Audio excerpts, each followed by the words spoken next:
بسم الله الرحمن الرحيم. الرحمن علم القرآن خلق الإنسان علمه البيان. الشمس والقمر بحسبان والنجم والشجر يسجدان. والسماء رفعها ووضع الميزان ألا تطغوا في الميزان وأقيموا الوزن بالقسط ولا تخسروا الميزان.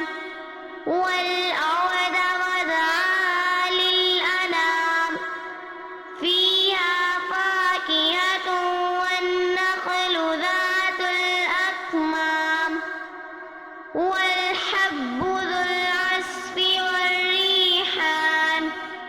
فبأي آلاء ربكما تكذبان. خلق الإنسان من صلصال كالفخار وخلق الجان من مارج من نار. فبأي آلاء ربكما تكذبان. رب المشرقين ورب المغربين. فبأي آلاء ربكما تكذبان.